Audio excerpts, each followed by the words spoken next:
ఎన్ని పూజలు చేసిన ఫలితం లేదా? చాలా మంది ఇళ్లలో నిత్య పూజలు చేస్తూ ఉంటారు. ఇక అటువంటి వారు పూజలు చేసే సమయంలో వారికి తెలియకుండానే కొన్ని చేయకూడని తప్పులు చేస్తారు. ఎన్ని పూజలు చేసినా, ఎన్ని వ్రతాలు చేసినా ఫలితం లేదని కొందరు బాధపడుతూ ఉంటారు. అయితే పూజ చేసేటప్పుడు పొరపాటున కూడా చేయకూడని తప్పులు ఏమిటో ఇప్పుడు మనం ఈ వీడియోలో తెలుసుకుందాం.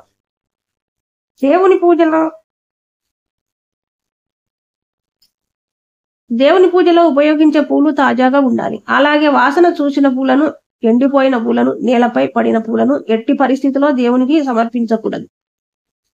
మీరు ఇంట్లో పూజ చేసే రోజున ఖచ్చితంగా ఇల్లు మొత్తం శుభ్రం చేయాలి. అలాగే ఇంటిని నీటితో తుడవాలి. అంతేగాని ఇంటిని శుభ్రం చేయకుండా ఇంట్లో పూజ చేయకూడదు.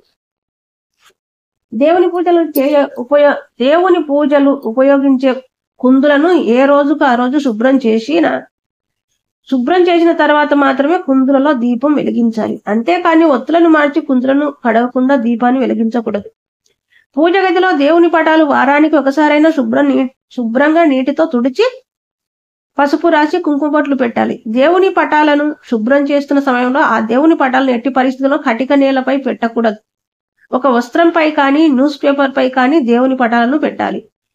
పూజలు చేస్తున్న సమయంలో ఒక దీపాన్ని మరొకటి ఉపయోగించి ఎప్పుడూ వెలిగించవద్దని పెద్దలు చెబుతున్నారు. ఇది పేదరికాన్ని కలిగిస్తుందని, అనారోగ్యానికి కారణం అవుతుందని వాస్తుశాస్త్ర నిపుణులు చెబుతున్నారు. ఇక ఎటువంటి పరిస్థితుల్లోనూ దక్షిణ దిశగా ఎదురుగా దీపాన్ని పెట్టకూడదని సూచిస్తున్నారు.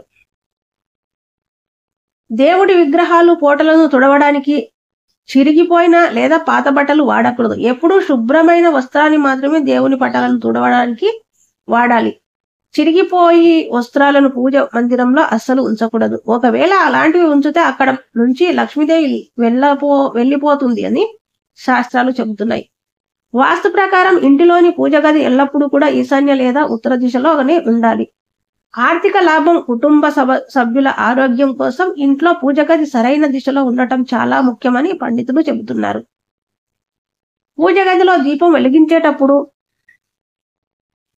దీపపు ప్రమిద కింద తమలపాకు లేదా మందార ఆకు లేదా కనీసం చిన్న ప్లేట్ అయినా దీపపు ప్రమిద కింద తప్పనిసరిగా ఉండేలా చూసుకోవాలి.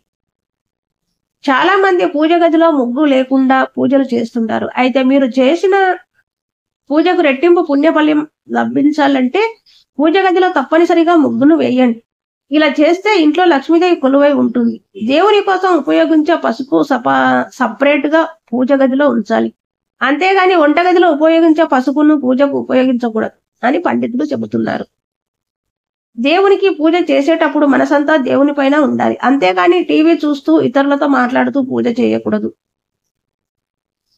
ఇంట్లో పూజ చేసిన రోజున ఇంట్లో మాంసాహారం వండరాదు. ఇలా చేస్తే మీరు చేసిన పూజకు పుణ్యం లభించదు. దేవునికి నైవేద్యం సమర్పించేటప్పుడు వేడిగా ఉన్న నైవేద్యాన్ని దేవునికి సమర్పించకూడదు. కొంచెం చల్లారిన తర్వాత దేవునికి నైవేద్యాన్ని సమర్పించాలి.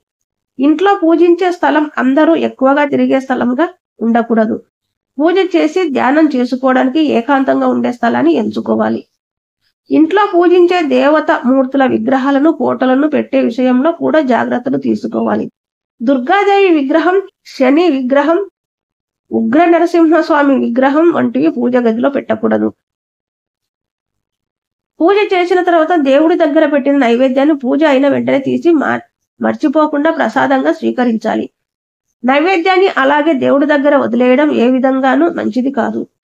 కాచి చల్లార్చిన పాలను అభిషేకానికి వాడకూడదు. పూజకు ఉపయోగించిన పూలను ఎక్కడ పడితే అక్కడ పడేయకూడదు. వాస్తు ప్రకారం ఇంటి పూజ గదిని మెట్ల కింద ఎప్పుడూ నిర్మించకూడదు. మెట్ల కింద పూజ గదిని నిర్మిస్తే ఇంట్లో ఎప్పుడూ గొడవలు జరుగుతుంటాయి. ఇంట్లో మానసిక అశాంతికి ఇది కారణం అవుతుందని వాస్తు పండితులు చెబుతున్నారు. శివునికి వేటితో పూజ చేయకూడదు అని చెప్పే వాటిలో మొదటగా తులసి అనే చెప్తారు. తులసి ఆకును ఎంతో పవిత్రమైనదిగా భావించడం అనాదిగా వస్తున్నదే. పైగా తులసి చెట్టు ప్రతి హిందువులలో ఇంట్లో నిత్యం పూజలు కూడా పొందుతుంది. అలాంటిది శివుడికి మాత్రం తులసి ఆకులతో పూజ చేయకూడదని చెప్తున్నాయి శాస్త్రాలు. విష్ణువు, గణేశుడు, శివుడు, సూర్యుడు, దుర్గాదేవిని పంచదేవులు అంటారు. ప్రతిరోజు పూజించేటప్పుడు ఖచ్చితంగా ఈ పంచదేవతలను పూజించాలి. ఇలా చేయడం వల్ల సంతోషం, శ్రేయస్సు లభిస్తాయి. భగవంతుని అనుగ్రహం లభిస్తుంది. మన సనాతన సంప్రదాయ ప్రకారం పూజ సమయంలో నల్లని వస్త్రాలు ధరించడం నిషేధం. పూజలోనే కాదు, శుభకార్యాల సమయంలో కూడా నలుపు రంగు వస్త్రాలు ధరించడం శాస్త్రం వ్యతిరేకం. ఒక శనీశ్వరునికి పూజ చేసేటప్పుడు తప్ప మిగిలిన దేవుళ్ళ పూజ సమయంలో నలుపు రంగు వస్త్రాలు ధరించరాదని పండితులు చెబుతున్నారు. పూజలో సగం వెలిగి ఆరిపోయిన ఒత్తిని తిరిగి వెలిగించకూడదు. తిరిగి దీపారాధన ప్రమిద కానీ కుందులు కానీ శుభ్రపరచిత తర్వాతనే దీపం వెలిగించాలి. దేవాలయంలో సూర్యాస్తమయం తర్వాత ప్రదక్షిణలు చేయరాదని శాస్త్రం చెబుతుంది.